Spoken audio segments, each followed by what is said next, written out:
Engineers are problem solvers, and they don't just solve any old problems. Engineers have solved some of the greatest and most challenging problems that we've ever faced. Engineers have played a fundamental role in human development.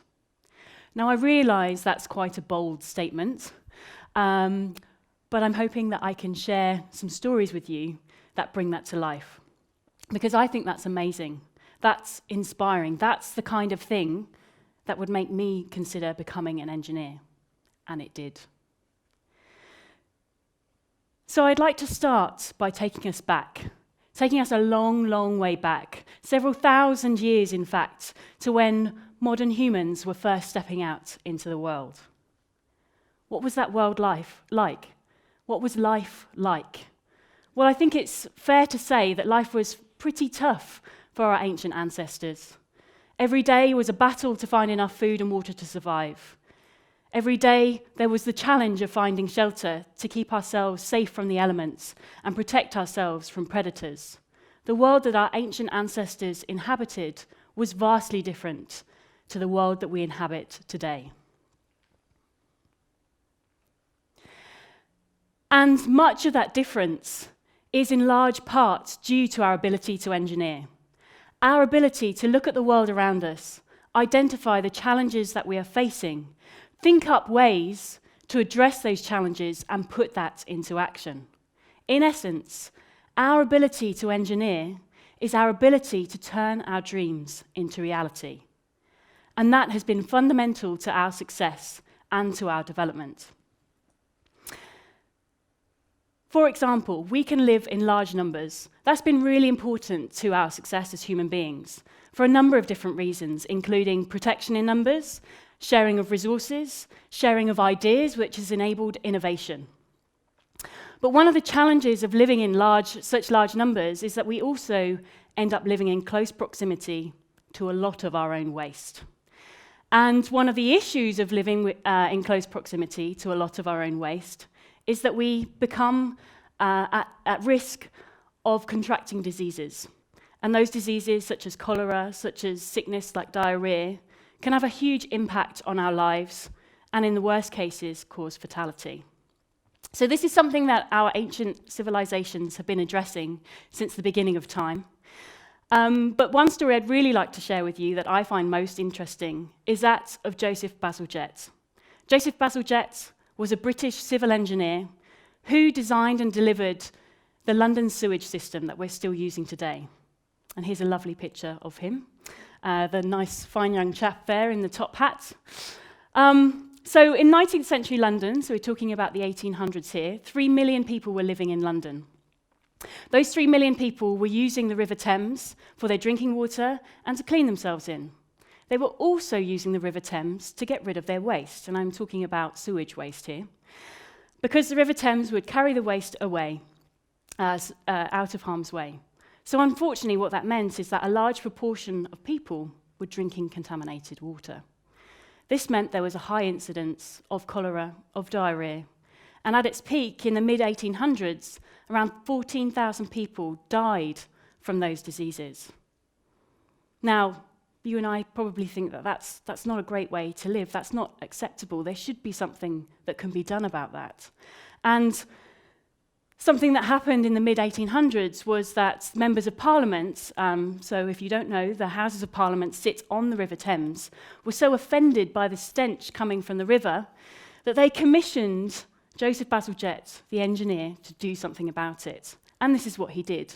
This is a picture of some of the of a cross-section of some of the sewage systems that he then put in place to deal with the waste of 3 million people, taking it from where it was being produced and transporting it away from that population so it could be dealt with and deposited effectively.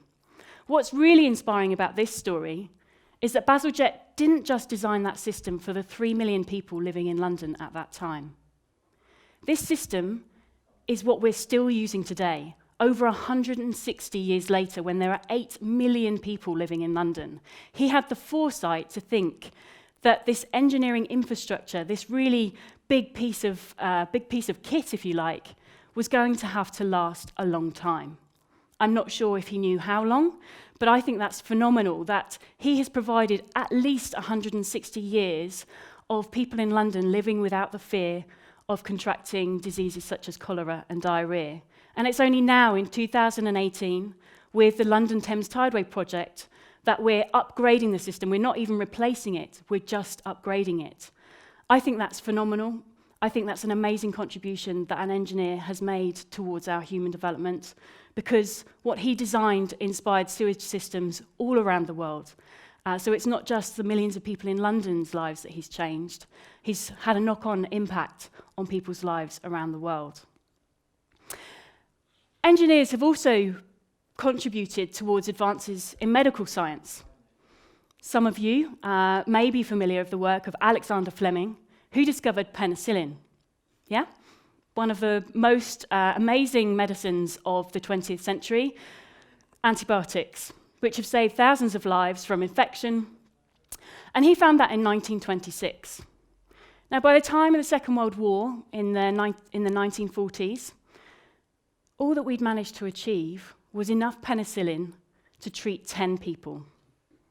So when you've got thousands of people suffering due to the ravages of war, limbs cut off, etc., when something like antibiotics would make a huge difference to them, and prevent them from getting infection, this wonderful drug that we had available to us wasn't accessible.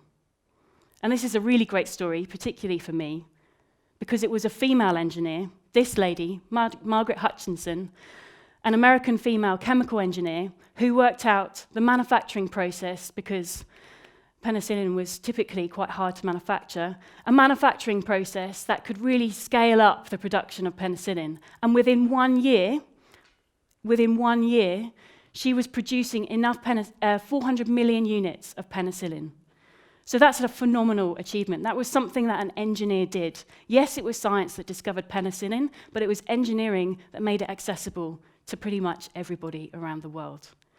So again, another amazing contribution that engineers have made towards human development. And there's other ways that I like to talk about how engineering has made a difference that maybe is slightly less obvious. Something about the place in which we live. The environments, the urban environments that we increasingly find ourselves. Engineers have played a key role in helping us live in places that we are happy with, in places that we feel safe in places where we can connect with each other, and opportunities that are available to us. And a really great example of this is quite an unusual one that comes from South America. So this is Medellin in Colombia. This is an image of one of the favelas on the hillsides in Medellin. And I don't know if you can see, but right in the middle of this picture here is an escalator. Now that's quite an unusual thing, right, to see in the outside environment, let alone in a favela, an informal settlement in a city in Colombia. But this escalator tells a really wonderful story about the change in this place. So Medellin in the early 1990s had a claim to fame that I'm sure most cities wouldn't want. It was the murder capital of the world. It was not a nice place to live. Mostly to do with, this was mostly to do with the gang violence, to do with the drugs trade. And unfortunately what that meant is that people living in the favelas felt confined to their own homes. They weren't able to, they felt that they weren't able to go and meet their friends, go and access the markets and education opportunities in the center of the city, because the crime was so rife that it was happening in broad daylight. And those people were scared. They were scared to inform the police, partly because the law services couldn't even reach the favelas. You can see that it's quite a dense urban environment there. It's on a hillside, so it's quite difficult to get around. And so this just meant that the problem wasn't going away. And so the mayor of Medellin came up with an idea. He said, actually what I'd like to do is try to create a sense of connection. Let's try to get back ownership of our city. And so he came up with this slightly crazy idea, I think, to install an escalator For one, it would mean that people could get around more easily, so that they could access the centre of Medellin for the educational purposes that brought up, access to markets so they could buy goods and services, and also better job opportunities. But what it also meant is that in order to put the escalator in place, the community had to come together. Because as I said earlier, this is a dense urban environment. They had to knock down some buildings to put it in place. And so the community had to come together to decide the route. And what this did was it galvanized that sense of community. It meant people started talking to one another. It meant people started to realize that they could take back ownership of the place in which they in the place in which they lived. And so not only is it just a piece of infrastructure that meant that people could move around more easily, including the police, for instance, it actually represents the community coming together, taking a decision together, and taking back ownership of their place. And what that meant as a knock-on impact is that Medellin's actually now on the tourist trail. It's a popular place to go and visit. It's no longer the murder capital of the world. They got rid of that. They reduced it within a few years. So I think that's another interesting and slightly different example of how engineering has played a key role in making a difference to a place. And for me, that's what's inspiring, the fact that engineering can make such a positive difference. And that's what inspired me to become an engineer. But it very nearly didn't happen. I very nearly didn't become an engineer. It was only a chance encounter with a poster at my sixth form college, because for the first 17 years of my life, I didn't even, I'd never come across the word engineer. I'd never come across this concept of engineering. It was a chance encounter with a poster at my sixth form college, and then actually quite a lot of effort on my part that I was able to discover what engineering was about. And even then, it was a chance encounter with a wind turbine, of all things, that really appealed to my environmental interests, that really inspired me to become an engineer. And that's a problem.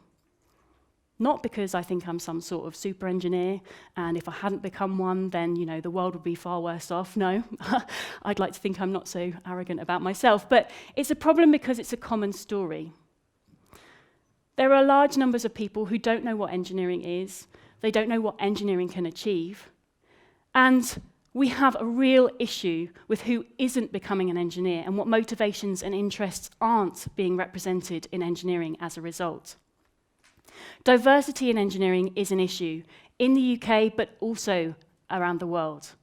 For example, in the UK, we have some of the worst gender diversity statistics in Europe, with only 10% of the engineering workforce being female compared to 30% in some European countries. And I know that gender diversity isn't the end of the story when we're talking about diversity in engineering, but the statistics illustrate a point.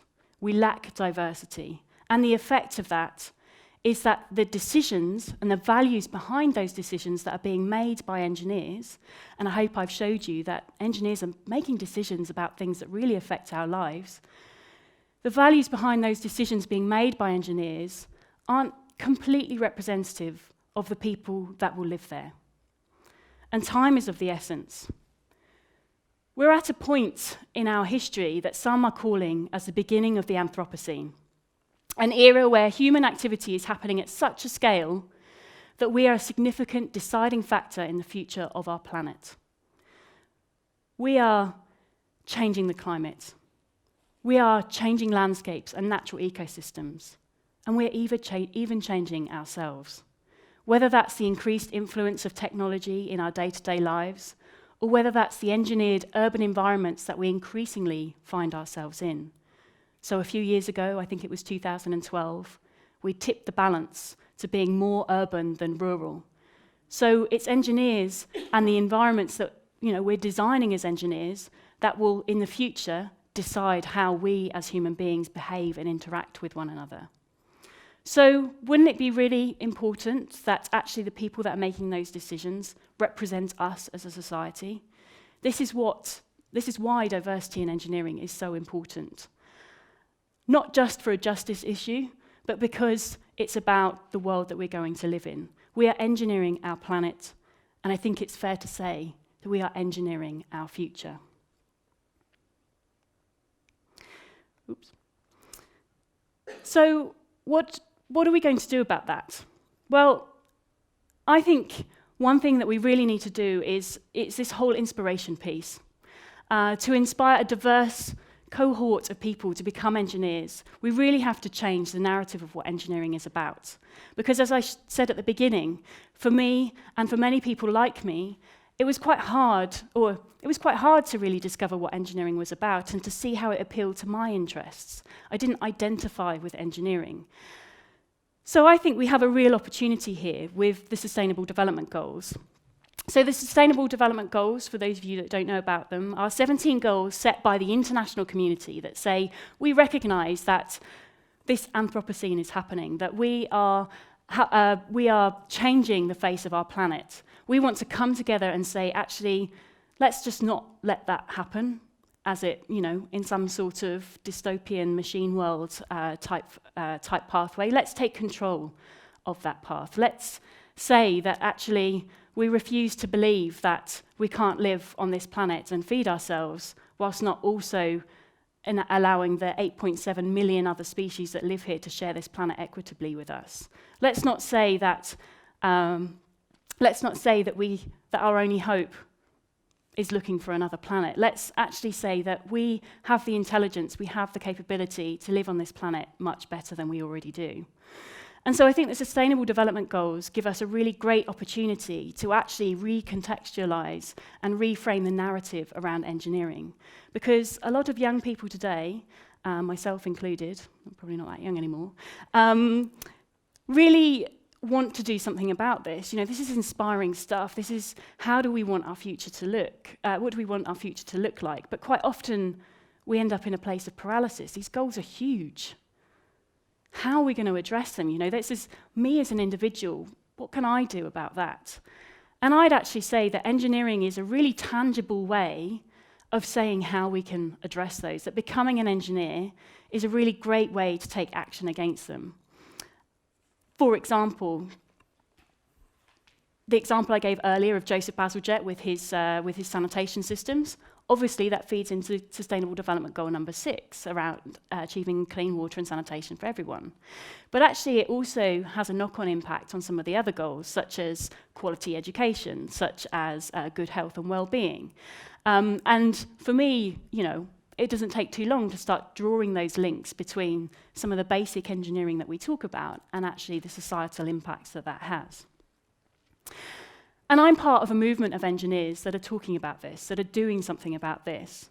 I'm from an organisation called Engineers Without Borders UK. We're part of a global movement of Engineers Without Borders organisations that are present in around 80 to 100 different countries around the world. We're a movement of young engineers, mostly, but lots of engineers who are passionate about this, about saying that global responsibility, i.e. social and environmental responsibility, should be at the heart of what engineering is about. Not at the edges, it should be at the heart. It should be the whole point of what being an engineer is, about making the world a better place for people now, for people tomorrow, for people everywhere. And so what we're doing is taking that narrative and taking it out into the schools, into the youth groups, and spreading that narrative as far and wide as we can to try to inspire more people and more diverse people to become engineers and make a difference. But to become engineers specifically because they want to be an engineer that makes a difference. We recognise that engineers have an impact, but I think it's about saying, I want to be an engineer that has a positive impact. And it's about saying that, yes, part of the narrative of what being an engineer is, it's great, engineers help us get into space. That's really inspiring, that's really exciting. But I think it's also about saying that stories like this one, so this is an example of one of the projects we've been working on in Kibera, which is an informal settlement in Nairobi in Kenya, East Africa. So yes, engineering is about doing amazing, crazy things like getting into space, but actually engineering, there's this really humble and human side about it as well. It's about ensuring that there's infrastructure in place, such as good quality toilets, clean drinking water, good good buildings in which we can learn and educate that mean that young people all around the world can access the education that they need to be able to better their prospects in life for the future. So my message to you this morning is that I hope I've been able to share with you that engineers really are fundamental to making a difference and really are fundamental to human development. We have been in the past, and we should be in the future. But a really important part of doing that is, one, to ensure that we're inspiring a diverse cohort of young people to become engineers, to ensure that we have a representative voice of those that represent society, but two, that they become engineers because they want to make a difference, and that they recognise that putting global responsibility at the heart of what engineering is about is really, really important. Thank you for listening.